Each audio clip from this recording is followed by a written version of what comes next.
Hello guys, good evening. তো আমি ভিডিওটা সন্ধ্যাবেলা শ্যুট করেছিলাম, আর কালকে সন্ধ্যাবেলা বানিয়েছিলাম বার্গার, কারণ আমার ছেলে বার্গার খেতে খুব পছন্দ করে।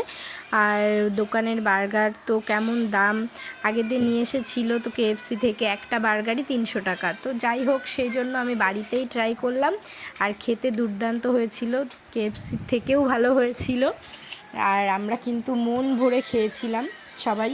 তো 3টে বার্গার বানিয়েছিলাম। তো বার্গার বানানোর জন্য আমার ক্যাপসিকাম, একটু গাজর, আর তোমার বাটার, মেয়োনিজ, যা যা আর কি, শসা, যা যা লাগে সব কিছু আমি নিয়ে নিয়েছি। তো এগুলোই এখন দেখো সুন্দর করে ওয়াশ করে সবজিগুলো আমি কেটে নিয়েছি। আর চিকেনটাকে আমি রসুন আর আদা আর কাঁচা লঙ্কা দিয়ে ভালো করে মিক্সার গ্রাইন্ডারে গ্রাইন্ড করে নিয়েছি।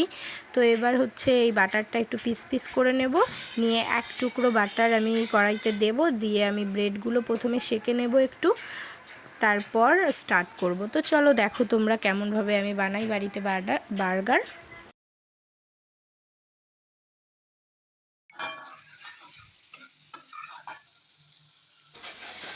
তো বাটারটা আমার গরম হয়ে গেছে। তো ব্রেডগুলো সেঁকে নেওয়ার পর আমি দিয়ে দিলাম এর মধ্যে পেঁয়াজ কুচি, আর একটু বাঁধাকপিও নিয়ে নিয়েছিলাম।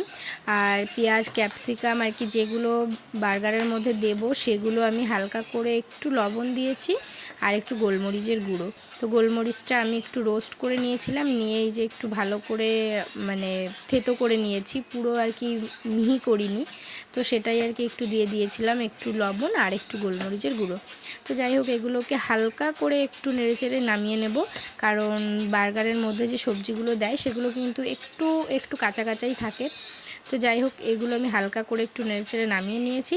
তো এরপরে আবার একটু বাটার দিলাম, দেওয়ার পরে আমি চিকেনগুলো দিয়ে দিলাম। তো একসঙ্গে এগুলো সুন্দর করে একটু আর কি হাফ ফ্রাই টাইপের করে নেব। তো নেওয়ার পরে যে রুটিগুলো একটা একটা করে, তো আমার বার্গারের ভিতরে মাছটা পুরো রেডি হয়ে গেছে। তো এবার আমি শসা আর একটু পেঁয়াজ এগুলো দিয়ে মেয়োনিজ, টমেটো কেচাপ সব কিছু দিয়ে আমি ভালো করে একটু মিক্সড করে নিলাম। আর ব্রেডগুলো আমি একটু সেঁকে নিয়েছিলাম, তার উপরে একটু টমেটো কেচাপ দিয়ে দিলাম। দেওয়ার পরে ওই বার্গারের যে আর কি পুরগুলো সমস্ত কিছু আর কি লেয়ার করে আমি ভিতরে দিয়ে দিয়েছিলাম। তারপরে উপর থেকে একটু টমেটো কেচাপ দিয়ে আমরা খাওয়া দাওয়া করলাম। তো সত্যি সুপার হয়েছিল, তোমরা এভাবে একবার বাড়িতে বানিয়ে দেখতে পারো, অনেক অনেক অনেক ভালো লাগবে। সো চলো, টাটা, বাই।